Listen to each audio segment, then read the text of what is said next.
Everything old is new again. America's entertainment pop culture talk show. It may well possess rudimentary intelligence. I'm trying to think, but nothing happens. Felt a great disturbance in the force. Hello, I'm Mr. Red. Come on, Mark, like a job for me. Where's the goodies? Leave the gun.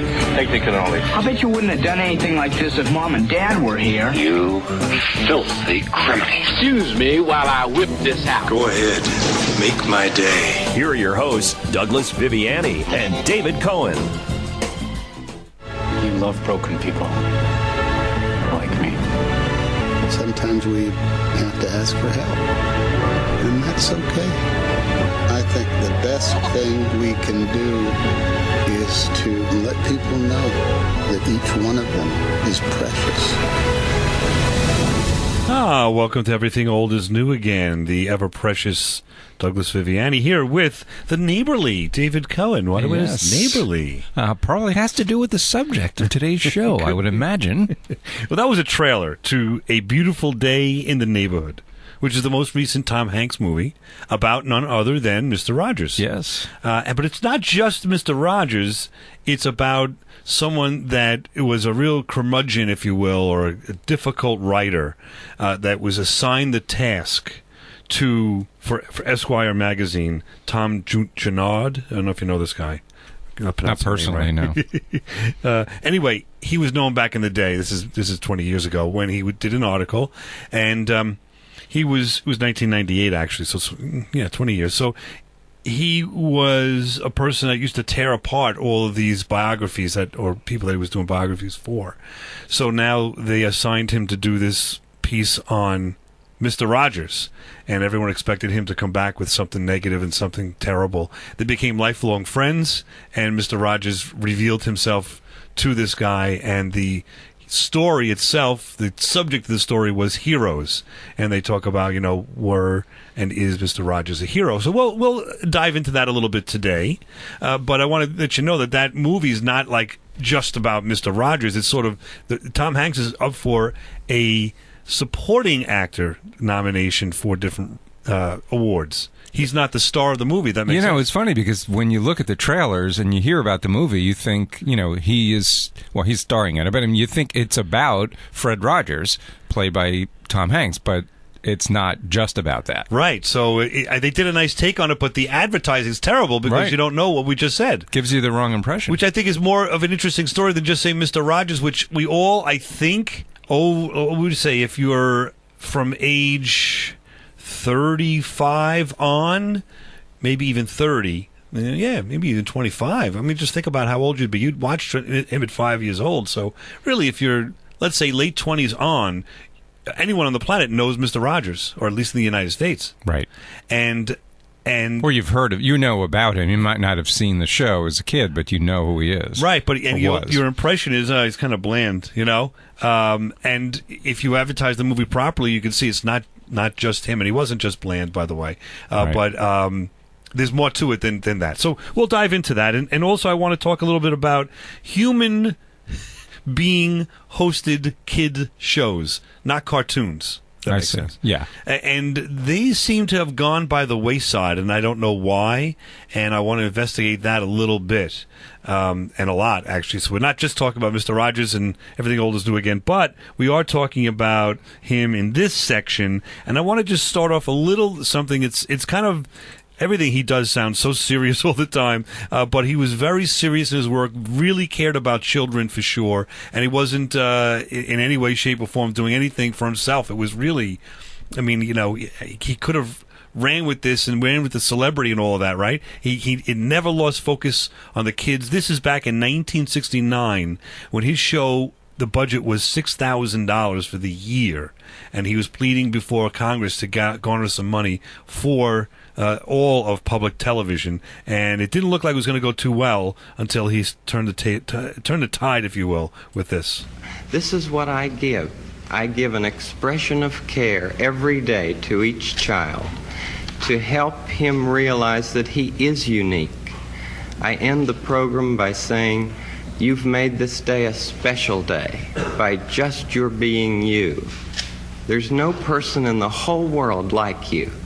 And I like you just the way you are. And I feel that if we in public television can only make it clear that feelings are mentionable and manageable, we will have done a great service for mental health. I'm supposed to be a pretty tough guy, and this is the first time I've had goosebumps for the last 2 days. I think it's wonderful. Looks like you just earned the $20 million. There you go. Single-handedly garnered $20 million for the network. And if you want to know the real story behind Fred Rogers, there's a great documentary on Netflix, Won't You Be My Neighbor, which really in depth about his life and what he did on the show, and it was a very emotional documentary. I remember getting a little choked up at the end of it. And I think it's funny that we all have a place in our heart, whether we watch. I never watched every episode for sure as a kid. No. And I would turn it on and be like, all right, I'll tune it in. But once you watched it, you would kind of it got you, right? Yeah, no matter what your age, you made fun of it, but then when you sat down to watch it, you were like just glued, right? Like, all right, yeah, all right, I'll check this out. Okay, and because what is Mr. McFeely up to today? Right. You know, that sort of thing. Because he really hit upon topics. He didn't, hold back and just do kiddie things like Bozo or whatever. Right. He dove into some significant topics as well as fun topics about how does the Incredible Hulk. He had Lou Ferrigno on one. He visited him one day and how did he work it and why did he become so strong and whatever. But he just asked basic questions like a kid would want to know. And I think this is really in the beginning stages of child psychology or child development. I don't think that was very much a course of study. No, not at all. That day. He really, that's what his focus was on, mental health and child development. And look where we are now. I mean, with all the which is terrific, the special education or all the different things that we are focused on is children watching for autism at young ages and all of this. I think some of that is a result of the focus of Mr. Rogers, I guess you could say. And I just want to turn a little bit, look at, of course, the fun topic. Let's look at him speaking a little bit, smidge here, just 15 seconds, about death. Because she and I were good pals. And when she died, I cried. And my grandmother heard me crying, I remember. And she came and she just put her arm around me because she knew I was sad. She knew how much I loved that dog. He goes on and on. He talked a lot more about death. Of course, it's not just 15 seconds, but he made it understandable and acceptable to talk about, to feel sad. Now, I don't know. Let's place ourselves back in the 60s. We did grow up in that time frame, but we were sort of so young. Apparently, it from what I'm hearing here, didn't seem to be so acceptable for people to talk about their feelings and what problem they're having emotionally with this, that, and the other. And he kind of was saying it's okay to talk about that stuff. Let's open that can and dive in. Yeah, no, especially on TV and to kids. Sure. Right. He was always talking about, and it makes sense. I mean, you've got to think about where we were talking about the 60s and 70s.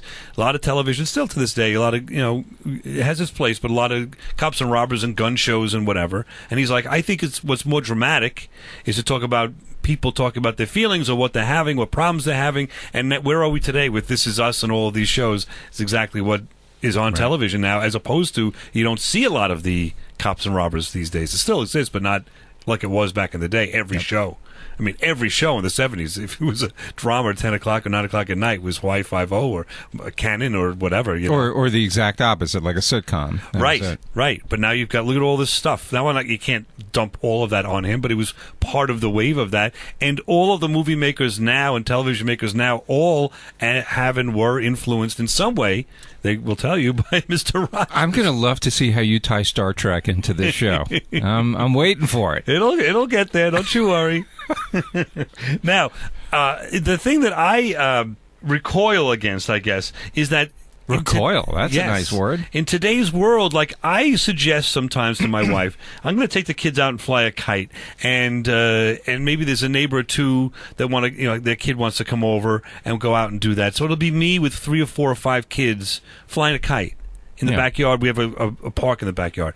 I get a look like I'm out of my mind, that I want to hang out with little kids, and or it's going to look bad that I'm doing that without the parents or the other kids there. Really? That's the world we're in today that I see. Wow. My son's a bit older than your kids, but I did that fairly often, and other parents were like, "Oh, yeah, sure. You want to take them?" Exactly, and it could just be my wife's perspective, and she watches 48 Hours all the time and Daylines and stuff. I mean,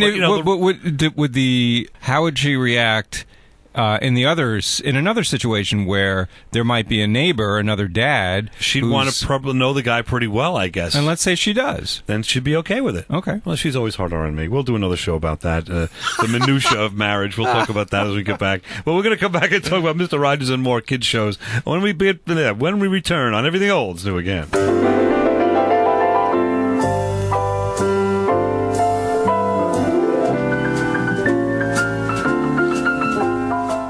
You're listening to Everything Old is New Again, America's entertainment pop culture talk show with Douglas Viviani and David Cohen. Say, kids, what time is it? Starring Howdy Doody and Buffalo Bob Smith.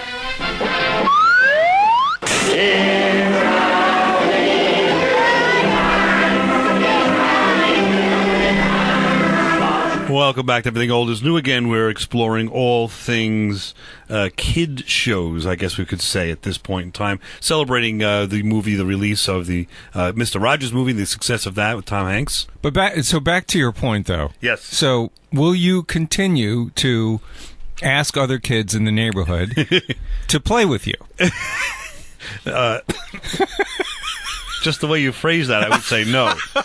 But but in all seriousness, is that the fact that you're getting, kind of guff. Weird looks and guff from offering to, sort of be the supervisor of kids in the neighborhood and just to play with them, will that stop you from doing it? It won't, and I always wonder what is going on in the mind of the people that give me the side eye with this, and I think it's our society, and I think it's sad that you can't be and I'm not going to elevate myself to that, but a Mr. Rogers type, where you relate to children innocently, talk to them, have a nice time with them. When we grew up, you were saying off the air, you had neighbors, I had neighbors, the fathers were cool, we would do stuff with them. Yeah, I used to love it. Like, if there was another dad that would, play with us, it's great, because, they were good at throwing a football and we weren't. It was always that added element of, oh, cool, there's an adult here. Can teach us what the heck's going on, or do something we can't do, or get that kite out of the tree when we, whatever it might be. That's right. And or teach you something, and I hope I'm wrong, but I see less of it. I see the parks empty all the time. I don't see a lot of, and there's a lot to this, but I don't see a lot of interaction. I think when I go to parties, when there are kids in a holiday party or something, and the kids are hanging around with the adults, the kids go into their own room and do their own thing. There's very little interaction with adults that are not your parents and children. Because I think everybody's afraid of what it looks like in our involved in silly, insidious, weird society with relationship between men and children. Does that make sense? It does. I mean, I live in New York City, so maybe the view is a little different there. But and my son is older than your kids, but yeah, any parent that was willing to watch my kid, at a play date, and vice versa. If I said, hey, can your son come over and I'm going to take him to the park, they're like, oh, please, take him, please. Right. So my only point is, I hope it doesn't deter you and that you continue to do that, because I think it's really important. Yeah, and it's just down to the little things, like waiting for the bus, and there's a kid there that's 6, and he's 1 year younger than Leo, and he enjoys. I just ask him stupid things he's engaged with me now. He's sort of looks forward to going to the bus stop in a way, because he'll say, I usually ask them what do they have for lunch? Do you have lobster Florentine or some crazy description of what the lunch is? And no, I have chicken nuggets, whatever. But they get a kick out of seeing all of that or hearing all of that adult conversation. And they I think it's okay that happens, and I don't think we should be ashamed of being the howdy doody or whatever it might be. No, and listen, I know. Look, I've known you almost all my life, and you would be the perfect kind of dad to want to hang out with. In other words, like if I was friends with your kids. Yeah, I would look forward to seeing you at the bus stop, hearing the funny things you have to say and kidding around. It would be an important part of my day. Right. So again, I just hope you don't get deterred and you continue to do that. It's important. I agree with you, and I think it's funny how we talk about started this with Howdy Doody. He was of course before Mr. Rogers, and he was anybody that grew up from 1947 to 1960 knew Howdy Doody. And it sounds so ridiculous, a puppet that its mouth moved, and just it was a silly, silly show. It was a marionette, right? Right. And it was a completely silly show. A cowboy marionette. With the silly voice and whatever. It had a couple of crazy characters and all of this. What are some of the characters? Buffalo Bob, Clarabelle the Clown, the Peanut Gallery. That's where the phrase the Peanut Gallery came from. And it was a little before our time, but yes. I remember seeing it as a kid sometimes on reruns. Right. And you'll talk to your parents. I guarantee you they know Howdy Doody and even like Andy Kaufman you think is like a cutting edge guy back in the day and how did he become who he became? Well, he was a fan big time of Howdy Doody. I just want you to know that I love you, and this is really something for me. So, is there anything that you'd like to say to all the boys and girls? Well, I just want them to know that, well, even though they're all grown up now, they should never forget all those things we hope they learned on our show. You know, things like, they should always brush their teeth and eat the proper foods and listen to their moms and dads and be nice to people. Oh, and those aren't just for kids, but also for the grown-ups, too.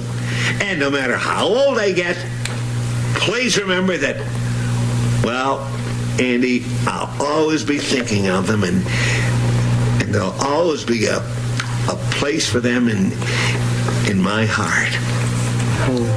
Okay, so honestly, I mean, to me, that got weird at the very end, right? Did. Like, up until that point, it was great.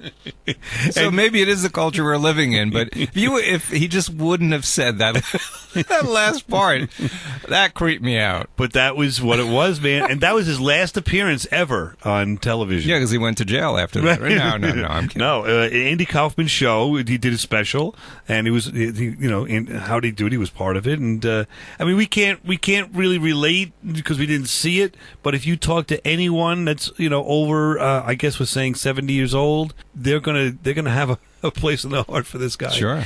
So these kid shows had a meaning and a use and a purpose. Right. We don't see ever. I don't see any of these shows now. Well, Sesame Street, but yes, but that's been around for 50 years. But I'm saying something new. That's the only show that's had that kind of staying power. Right. There's not, but there are no hosts like. Remember this, Paul Winchell? Remember this one? Look, Jerry Mahoney? If you don't start showing some energy, you're going to do very, very badly in school. I don't think I'm going to do so hot anyway. Why not? Well, we got a couple of tests today. On what? On how the world began. You don't know how the world began? Well, it was a little bit before my time. I mean, kid jokes, Not going to laugh at that too much. But that was a ventriloquist, and he was huge in the 50s and 60s. Had a kid show at night and then during the day. Do you remember this guy? Again, I might have seen it in reruns. I've heard of him all my life. I had heard of Jerry Mahoney, might have seen the show a couple of times, but...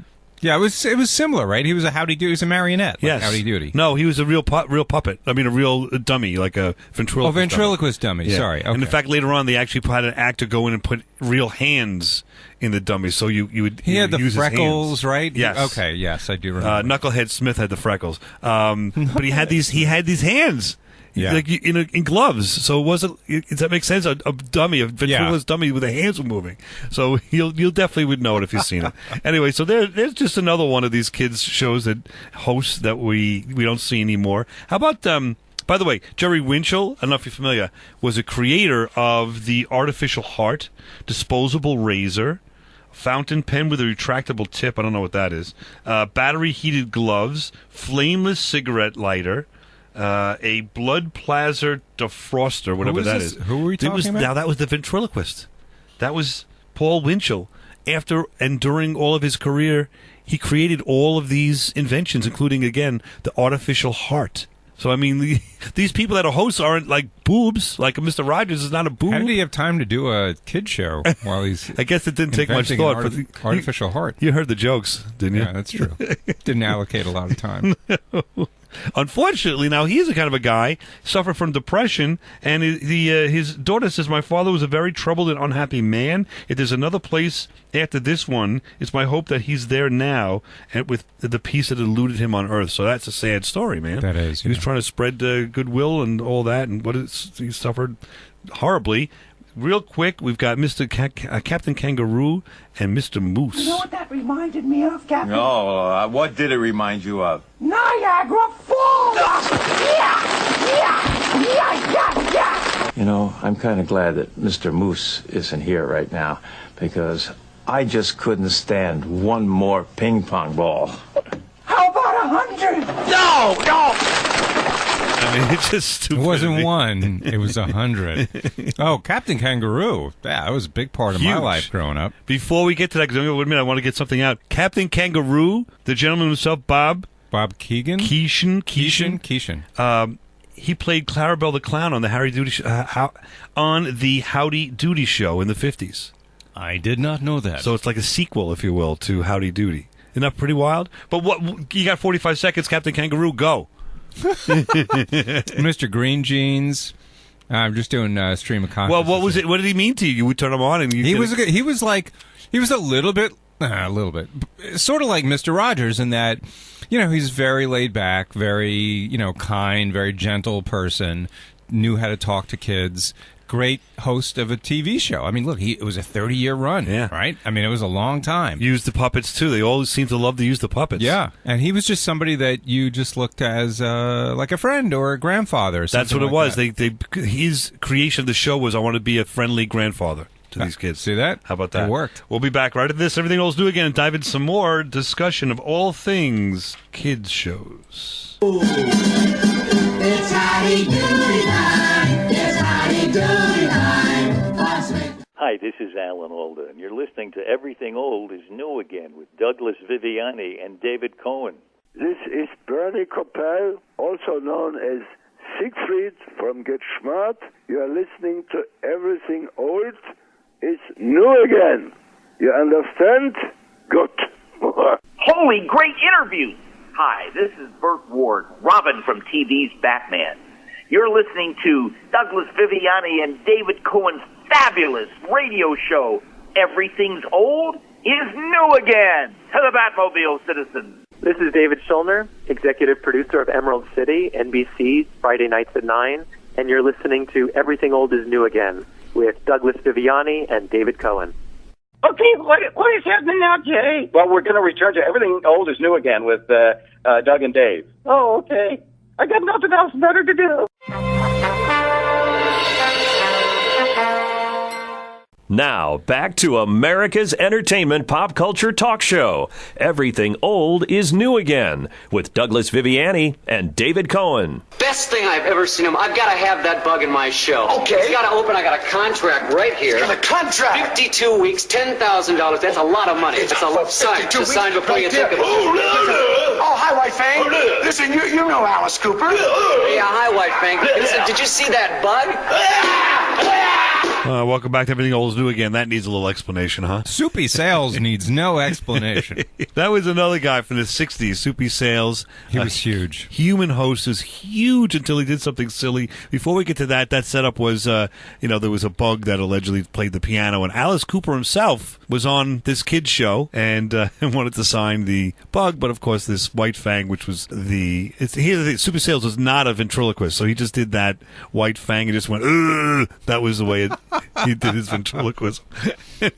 We're talking about the adult host of children's shows. It's an era gone by. Along those lines, Soupy Sales. One time, do you know this story, David Cohen, before I tell it? You've heard the this. downfall of Soupy Sales. Sure, yeah, go ahead. Yeah, January 1st, 1965. Soupy Sales was kind of upset. He was miffed that he had to actually be on the air that day. There was very little taping. All these shows were taped live. So he gets on the air, and now here's a quote of what he told the kids at the end of the show. You ready for this? Hey, kids, last night was New Year's Eve, and your mother and dad were out having a great time. They are probably still sleeping. And what I want you to do is tiptoe into their bedroom and go into Mom's pocketbook and your dad's pants, which are probably on the floor. You'll see a lot of green pieces of paper and pictures of guys with beards. Put them in an envelope and send them to me, Soupy Sales, Channel 5, New York, New York. And you know what I'm going to send you? A postcard from Puerto Rico. Pretty funny. I think he took a chance. I don't think we live in a different world, man. I don't think that would be so horrible a thing today. It's kind of a joke. I don't know if kids would do that today or not, but a lot of kids did that sent him money. He was suspended for 2 weeks from the show because of that. That's just... He was on 2 more years on WNEW in New York. Now, that's another question. I don't know if America knows Soupy Sales. We might be provincial here. I think it was probably more of a local thing. Yeah. We get the impression that he was everywhere, but I think he was not. I think he was a proverbial, funny uncle, and I don't mean that in a negative way. I mean, he was just a funny guy that seemed to be a family relative. Right. He knew how to talk to kids, knew how to clown around. He was very energetic. Very hyper energetic. Yes, he would throw that pizza, the pie in someone's face all the time. Yeah, he was like Pee Wee Herman without all the neurosis. I mean, he was just a real energetic, funny man. Yeah, so I don't know. I think it was pretty interesting to hear stories. Some of these guys gone awry, but it's just. It was just good, clean fun back in the day, but the world's changed, I guess. One thing, talk about laughing and comedy with these morning shows, or I don't know if they were always morning, but these kids shows, and a lot of times they were little interspersed. You would do a little skit, and then you'd do a cartoon, or a couple of cartoons, and back to the show again. That's right. It wasn't like straight shows. And so you do these little skits, and sometimes you'd have, even Mr. Rogers would clip or cut to somewhere else, a clip of something going on. And Mr. Rogers later on, he did his show from Pittsburgh. And in the 70s, he had a troupe of characters that once in a while would do a funny skit. And he'd cut to them and come back. And one of the people that lived in Pittsburgh that worked his way onto the Mr. Rogers set as a stagehand and later on as one of these characters in this troupe, which I don't think had a name, was Michael Keaton. How do you like that? So you could see a young Michael Keaton on Mr. Rogers and go to YouTube. I can't see it, but I believe you. He was terrible. Really? He was really young though. He was maybe 18. Are there any videos of There was one, and the one I was going to use as a clip I had seen a while ago because we did a show about Floppy, if you remember, which is another one of these hosts we'll talk about next show. But I guess YouTube channel. Mm-hmm. For some reason, I think from what I heard was shut them down. They were not allowed to show the clip with Michael Keaton on Mr. Rogers anymore. I don't know why.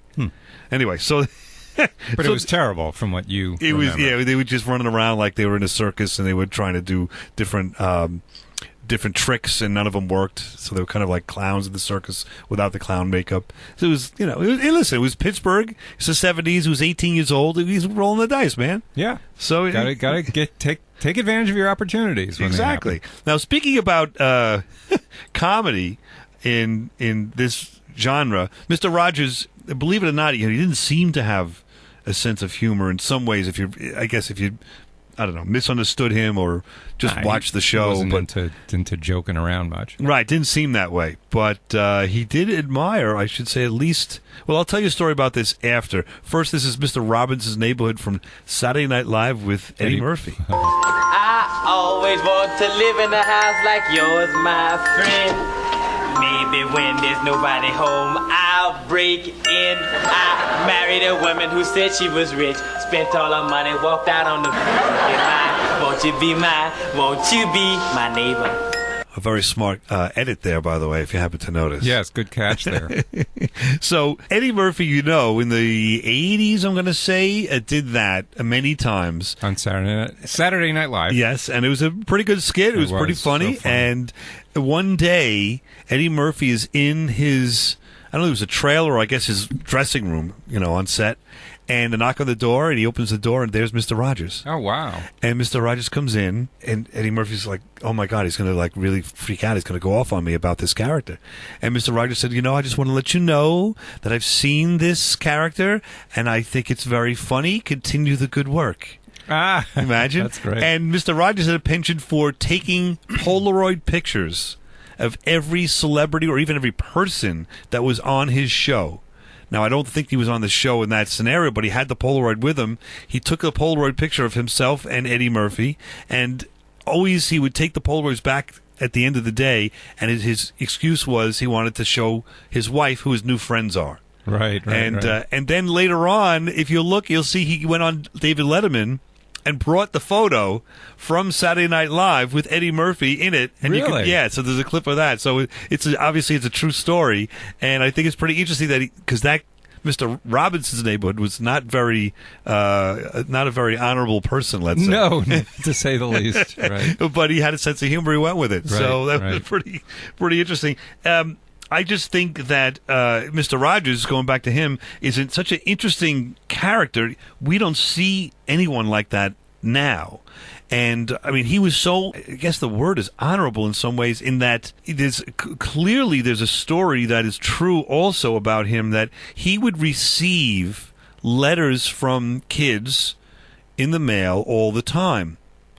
Whatever the letters said, complimenting him, there were fan letters, whatever, he would spend, first of all, every morning he would get up and he would swim for like an hour.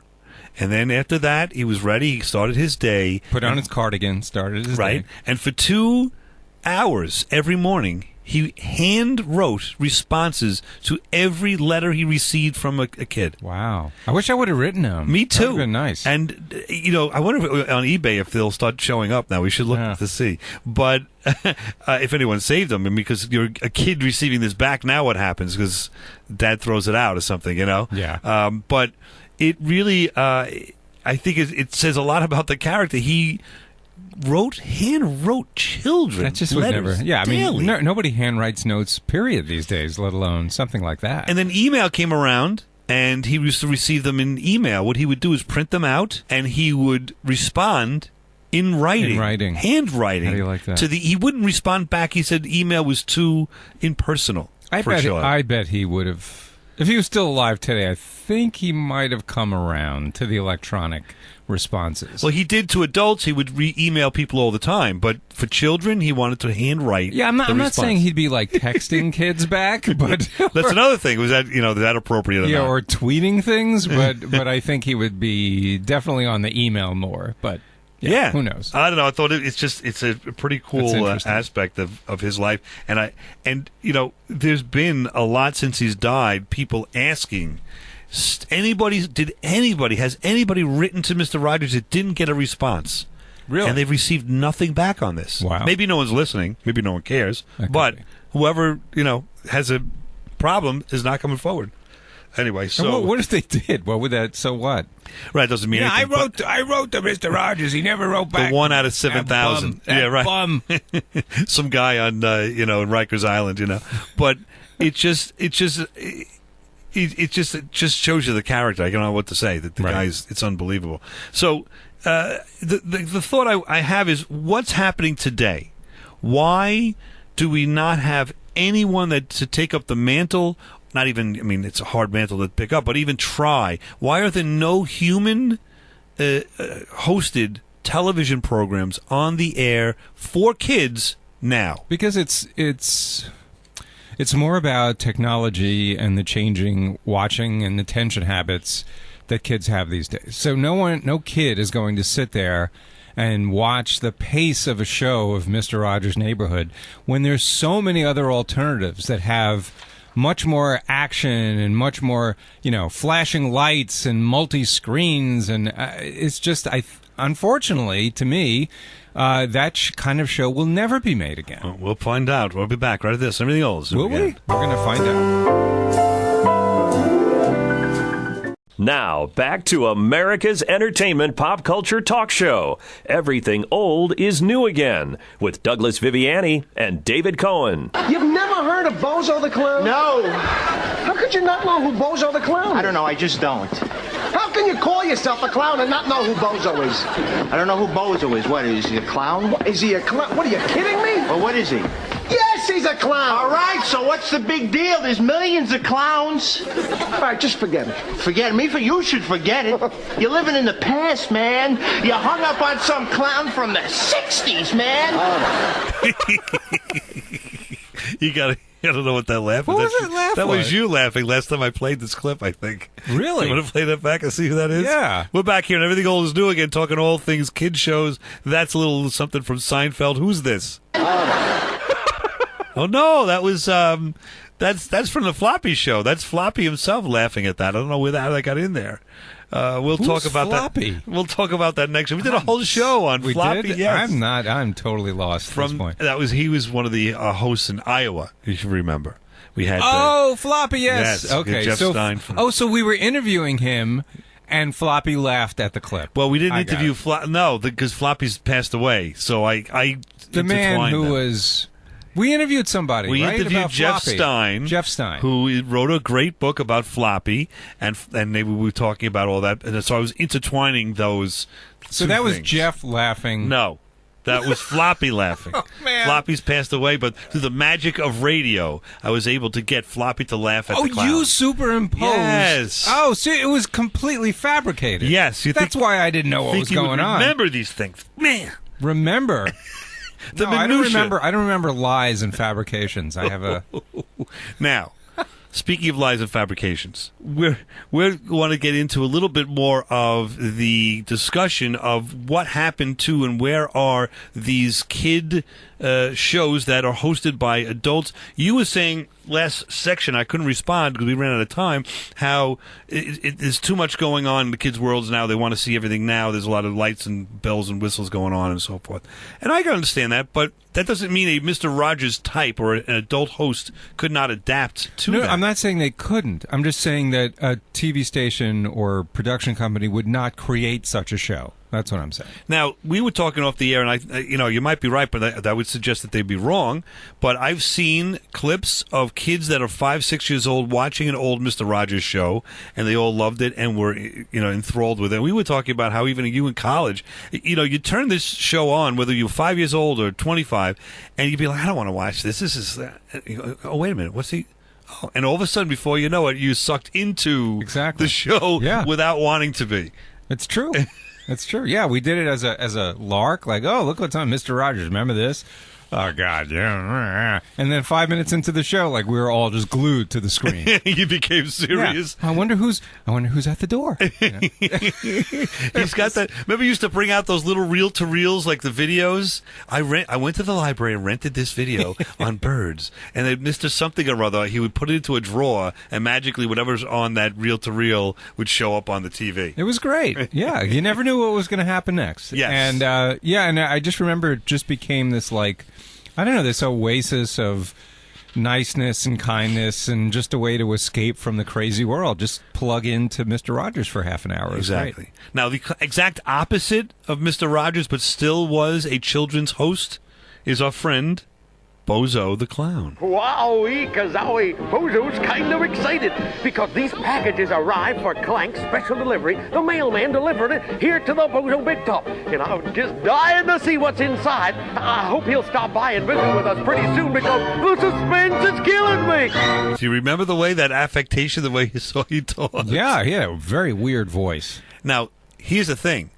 Bozo the Clown was franchised because there was no syndication where you do one show and it would maybe there was, but it just didn't happen where they did one show and it was sent out on all the affiliates. Are like you we saying do. that Local stations would create their own Bozo Tons shows? of them. There was a Bozo for Chicago. There was a Bozo for New York. There was a Wow. Bozo for Boston. All over the country. That's weird. There were different Bozos, and they would teach them how to do the show and have the same bits and That's whatever. crazy. And I think they all had that same affectation. Did they really? Yeah. So they all kind of Whoa, sounded the this same. is Bozo. What are you doing today? I mean, That's pretty good.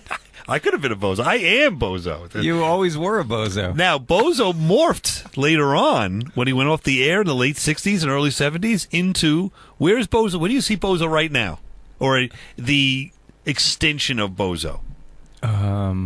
Where's there a clown that you see all the time? Fast food. Oh, McDonald's? Yes. The McDonald's clown. What's it called? What's that clown? Ronald called? McDonald. Ronald McDonald is they took the idea from Bozo and got some kind of that makes sense. permission to use that. And Right. Ronald McDonald is now Bozo's now Ronald McDonald. His retirement. You're saying metaphorically that it Yes. morphed into that. It morphed into that with permission. Isn't that something? With Now, permission? What do you mean? Well, the owners of Bozo permitted that to occur. They were paid a few dollars. Why would they have to? Isn't Ronald McDonald a completely separate clown? But I guess in the beginning, Ronald McDonald, if you look at the 60s commercials and all, the clown Ronald McDonald resembled much more Bozo than he does now. Really? Yes. Yes. Because Bozo had the bald head and the pointy red hair that would come out to the side. Yes, but he spoke like that, and he had the big shoes, and he had the same exact outfit. And yeah. They modified it a little bit, but they didn't want to get sued. I mean, they were going to use this. That's how popular. I mean, McDonald's was much more popular than it is now, but that's another. And what show. about Krusty the Clown on The Simpsons? Did they need to get permission from? I think that's what they call fair use. We're very familiar with that. Fair use. Which we're able to use these clips because of fair use doctrine. How about Bozo being taken away? There's a little something. This is little skits they would do in between cartoons. I'm glad you got here. We had a couple of people come in here who are movers and wrecking it, and they made a mess. You've got to do something about it. You got to just do something about it because they made a wreck of the. Wait a minute! What are you doing with me? Cut that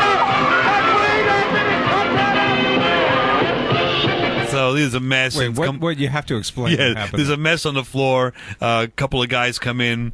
Police and Bozo saying, "Thanks for coming, guys." He had some guys come in here and they made a mess here. Could you got to help us? And then the police lift Bozo and take him away as if he was the culprit. Was the mess. Oh, I see. Yes. They arrested the wrong guy. Yeah. Okay. We'll go over big now.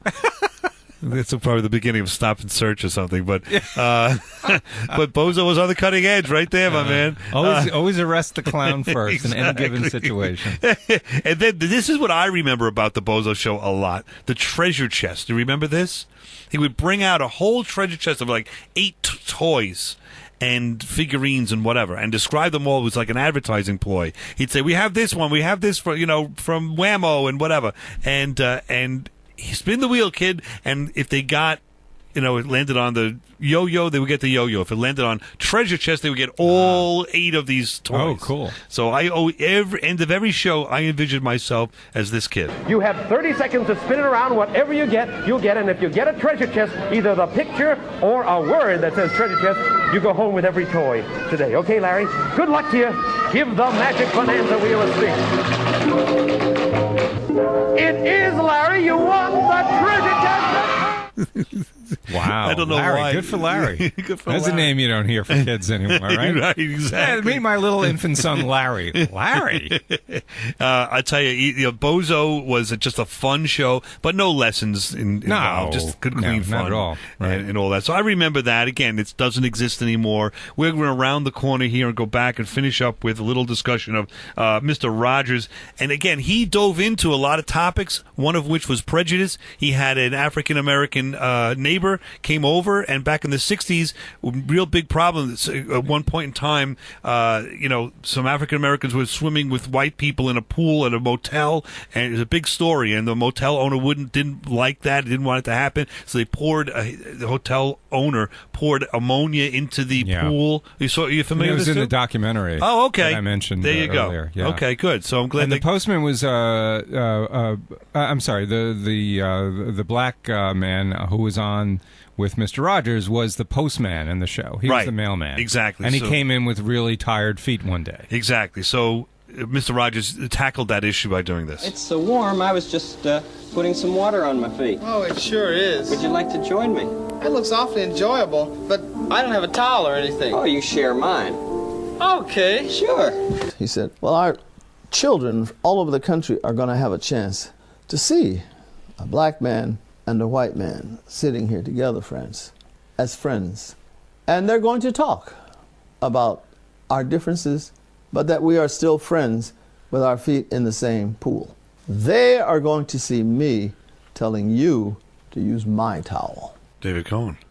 Yeah, I had a problem with this, really. More from a germaphobe position. Like, I would never share a footpath with anyone, regardless of race or nationality. There's no way I would ever do that. So that's where I had the problem. Well, you don't go swimming in the pool with other people? I don't put my feet in a confined container of water, especially with someone who's just been walking around delivering mail. Are you kidding me? So that's my issue. That's a whole other show, I guess we could get into, germophobic, and where did that come from? But anyway, you didn't know where I was going with that, right? Were you like, uh-oh, I was getting ready to hit hit the mute button at any moment. The mute button? Mute, whatever. We'll be back, and everything else do again next week to continue talking all things Mr. Rogers with the one and only Bozo himself next to me here. Yeah. Bozo Cohen. We'll be back. Bozo, always laughs, never frowns. Bozo. Everything Old is New Again is sponsored by the law office of Douglas Viviani. Douglas Viviani has been providing quality legal service for over 26 years. We're a general practice firm and can handle any legal matter you may have for a reasonable fee. If you're involved in a car accident, starting a business, planning your estate, or need a criminal attorney, please call 631-681-1910 or email us at vivianilaw@aol.com for a free consultation. Get the justice you deserve. Contact the law office of Douglas Viviani at vivianilaw@aol.com. You've been listening to Everything Old is New Again, America's pop culture entertainment talk show. Find us on the web at everythingoldisnewagain.biz. That's .biz. See you next week. Same bat time, same bat station.